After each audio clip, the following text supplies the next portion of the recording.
যদি তোমার স্বপ্নে কেউ বাধা হয়ে দাঁড়ায় তাহলে তাকে অতিক্রম করো, স্বপ্নকে নয়।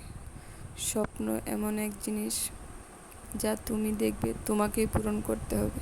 তোমার স্বপ্নের ভার অন্য কেউ নিবে না। আসসালামু আলাইকুম, কেমন আছেন সবাই? আশা করি সবাই ভালো আছেন। আরও একটা নতুন ভিডিও নিয়ে আপনাদের মাঝে চলে এলাম। তো আলহামদুলিল্লাহ আজকে আমি অনেকগুলো অর্ডার পেলাম। তো আমার কাছে খুবই খুশি লাগছে, কারণ আমি একটু একটু করে এগিয়ে যাওয়ার চেষ্টা করছি।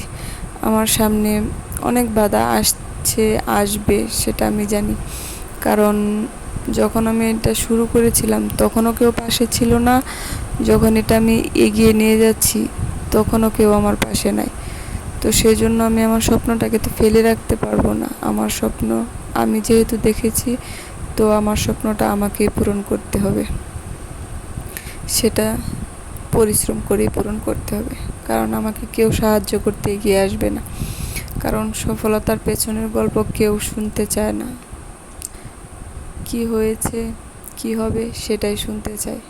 কিন্তু কি করে আমি পথটা পাড়ি দিলাম, বা আমার পথটা পাড়ি দিতে কতটুকু কষ্ট হয়েছে, সেই গল্প কিন্তু কেউ জানতে চাইবে না। তো সেটা যেহেতু জানতে চাইবে না, কাউকে বলারও প্রয়োজন নেই। আমি আমার মতো এগিয়ে যাচ্ছি। তো আপনারা সবাই আমার জন্য দোয়া করবেন। আর যদি আমার কাজ ভালো লেগে থাকে তো আমার স্বপ্ন যেহেতু কেউ পূরণ করে দিতে আসবে না, তো আমাকেই চেষ্টা করতে হবে। ওই যে একটা কথা আছে না, যদি তোর ডাক শুনে কেউ না আসে তবে একলা চলো রে। তো আমি ওই পথটাই বেছে নিয়েছি। তো আমি কাজ শুরু করার আগে অনেককে, মানে আমার ঘরের মানুষজন যারা আছে তাদেরকে বলেছি, তো আমাকে কেউ সেরকমভাবে সাপোর্ট করেনি বা এখনও করে না। যতটুকু করতেছি সব আমার নিজের চেষ্টায় বা নিজের ইচ্ছায়, কারণ আমি স্বাবলম্বী হতে চাই।